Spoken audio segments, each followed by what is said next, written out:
Hey guys, MotoViking82 here, back with more of my CD collection. This time around, there's going to be a couple of, basically just showing a couple of classic bands here. And I'm going to end with one that is one of my all-time favorites. And I've been a huge fan of them since, probably my freshman year of high school. And as cliche as fuck as it is going to sound, they did really help me get through a lot of rough patches that I had around that period of time. But yeah, gonna start things off with the band that basically created the sound, Black Sabbath, self-titled. Need I say more? Paranoid, Master of Reality, Volume 4, Sabbath Bloody Sabbath, Sabotage, and then this is We Sold Our Soul for Rock and Roll, basically a compilation, but has a lot of really good songs in here, obviously. And this was actually the very first material from Black Sabbath that I ever bought years and years ago. And I got this, and then eventually I ended up picking up Paranoid. And yeah, after that, it was just off to the races, I guess you can say. Technical Ecstasy, Heaven and Hell, The Mob Rules. Definitely not my favorite Dio era Sabbath albums, but they're still really good, obviously. Then we have Born Again, featuring Ian Gillan on vocals. I mean, of course, he fucking hates this album. But there's some really good songs in here, I think. But, And then one that a lot of people dislike because it was essentially supposed to be a Tony Iommi solo album, and they threw the Black Sabbath name on it, but I think it's got some good songs on it. This is Seventh Star. Like I said, I really enjoy this album. I'm glad they finally put it out properly here in America so I can actually pick up a copy. But track 2, No Stranger to Love. It's a sappy song, sure, but I fucking love it. I love that song. And then we have The Eternal Idol. I would love to get the 2-disc reissue that was put out because I really want to hear what Ray Gillan did with this album because he recorded his vocals and then they ended up going back in and re-recording them with the new singer. And I would really love to hear what Ray Gillan did with that album because I love his voice. This is Headless Cross.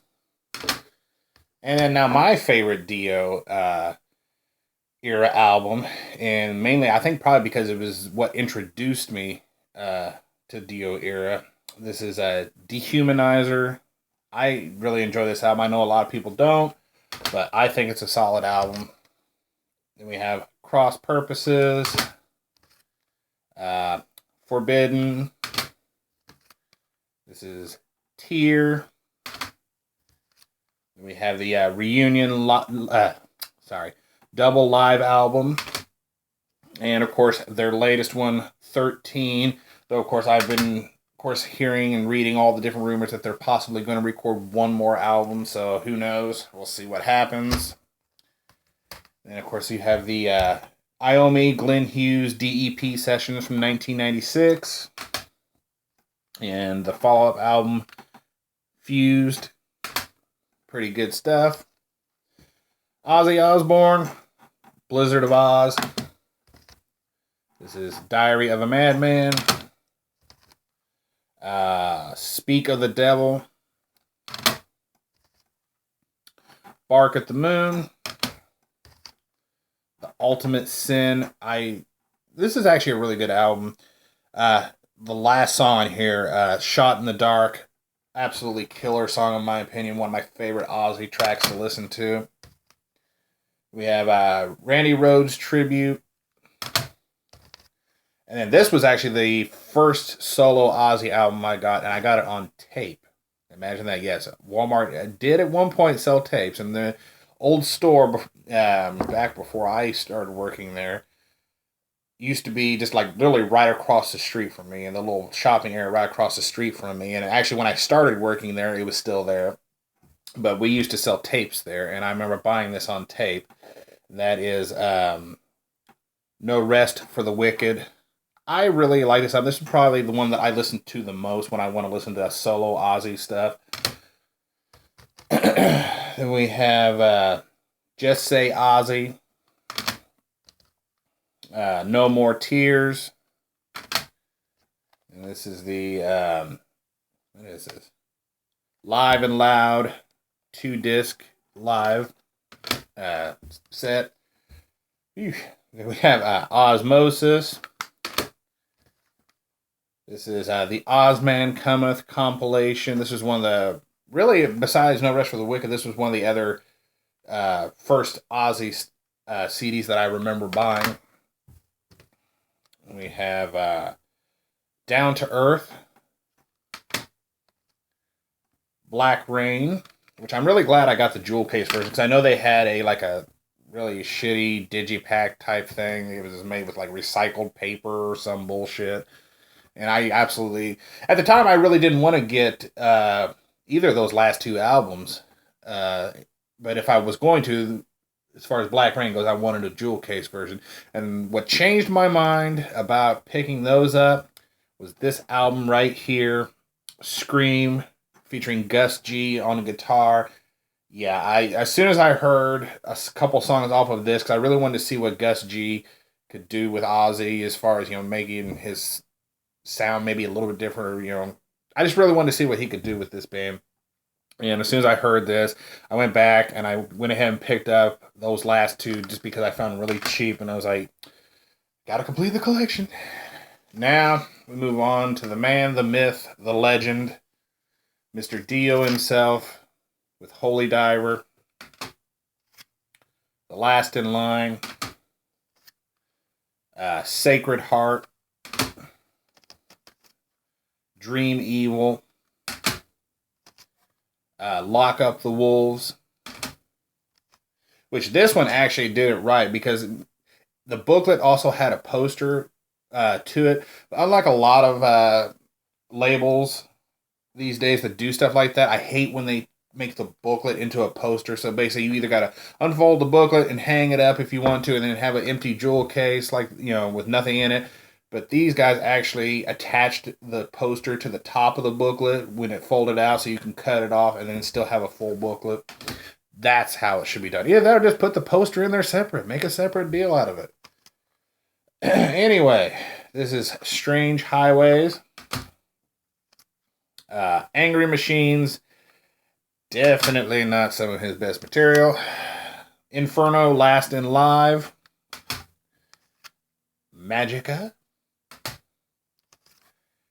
Killing the Dragon. I was really happy to find this one solo, because this was the last one that I needed at one point by itself, because the only thing I could find was a 2-on-1 with Magica, so it was really fortunate that I was able to come across a copy of that by itself. Now, this next one was a pain in the ass to find at the time. Master of the Moon. Everywhere I looked, I would either find it, but I found it for like $20, $22, $24. I'm like, what the fuck? What's the deal here? And I found it at a Myers store for the price of a normal CD. I couldn't believe everywhere I went, they wanted over $20 for this damn thing. I found it for a decent price at a Myers, so I was really happy to find it. But man, I don't know what was up with that. And then we have Holy Diver Live.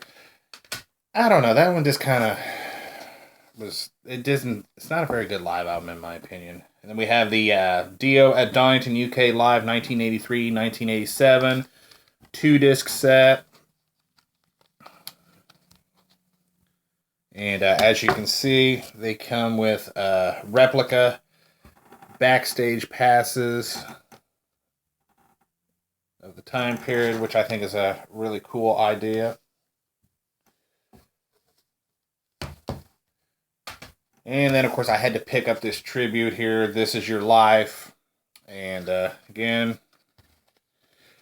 pretty cool little CD. It's got a bunch of people paying tribute to Dio, obviously. And I bought it because basically the proceeds for this go to his cancer fund. And, of course, I had to support that. And finally, the last band, the one that has the biggest stack out of all of these. And again, one of my all-time favorite bands, one that, like I said, as cliche as it might sound to a lot of you, got me through a lot of shit when I first discovered them. And I know people out there, there's mixed opinions. People love them, people hate them. I personally love them. I buy anything that they put out, anything that I find that I think looks cool, that has their name on it. There are some stuff that even I wouldn't buy, but I will pretty much buy just about anything related to this band, and I'm talking about Kiss. Again, one of my all-time favorite bands. That's self-titled, Hotter Than Hell, Dressed to Kill, Alive. And another thing about this band too is I could go years, let's say, without hearing a certain song or a certain album or anything from them, and the minute I hear them, I automatically remember all the words. I know pretty much the words to just about almost every song that they have. And a friend of mine one time decided he wanted to put me to the test, and I had made him just a compilation CDR for him to listen to some of my favorite songs and stuff like that. And we were drinking one night. We were both hammered off our asses, and he thought he would put me to the test. And he put the CD on, and he only let me listen to just little snippets of the intro, not very much, to see if I can name every song just based off of that, because, I'd made him several different CDRs actually at this point, so he thought he would be funny and try to test me, and I nailed every single one of them just off a little bit of the intro. Destroyer, Rock and Roll Over, Love Gun, this is Alive 2. Then we get into the solo albums. Got Gene, Paul, which is probably my favorite out of all of them. Ace, another really good one. And of course Peter. Though out of all of them, I'd say Aces and Paul's, are probably the best. Double Platinum, Dynasty, which even a lot of Kiss fans do not like this album.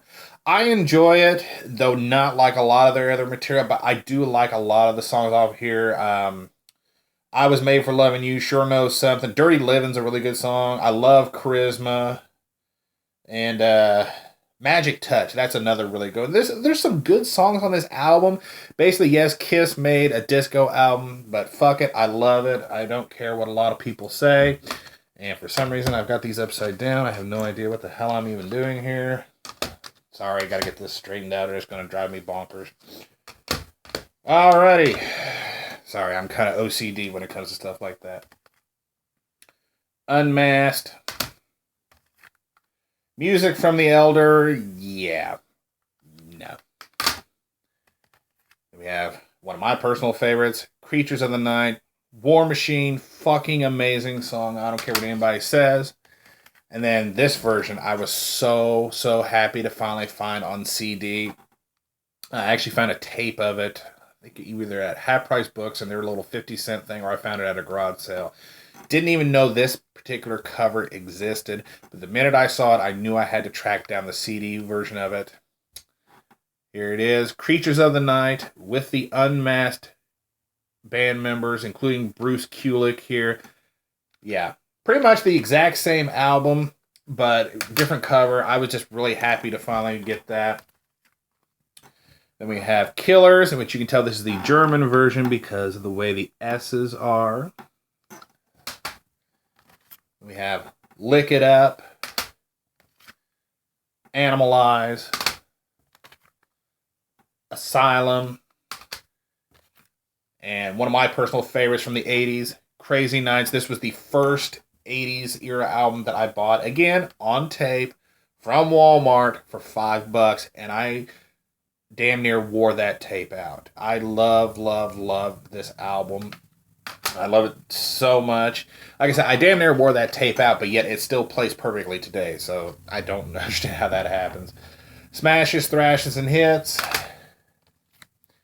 Hot in the Shade. Sadly, the last album to feature Eric Carr on drums, and I know people will say I'm only saying this because he died, but no, Eric Carr was probably my favorite drummer of Kiss. I don't care what anybody says. Peter Criss, yes, good drummer. I appreciate everything he did on the early Kiss albums and establishing the band and their legacy, but Eric Carr, in my humble opinion, was a much better drummer than he is. So, yeah, I know that's going to be a lot of controversial comment for Kiss fans, but you know what? That's just my opinion, and no, it's not because he died, which recently was the anniversary of his death. But yes, Eric Carr, in my opinion, best Kiss drummer ever. This is Revenge, Alive 3, Kiss My Ass covers album. Not really big on that, but you know, I'm a completist, so I had to have it. Unplugged. And we got another compilation. You Wanted the Best, You Got the Best. Another compilation, Greatest Kiss. The last album to feature Eric Singer and Bruce Kulick on it. Carnival of Souls, which of course obviously Eric Singer is in Kiss now, so it wasn't the last album to feature him, but that particular lineup. Psycho Circus. It's a pretty good album, though, from what I've read, it wasn't exactly a full band effort. Then we have Alive 4 with the Symphony, Sonic Boom, and their latest album, Monster. Again, that is it for this part. This is probably one of my longest videos doing this today, but you get me talking about Kiss, and I'll just keep going and going and going. I don't care what people say about Kiss. I fucking love them. This was a really good album. Cannot wait for them to hopefully put out some new material here soon. So yeah, that is going to do it for this part. Thanks a lot for watching and subscribing, and until next time, stay brutal.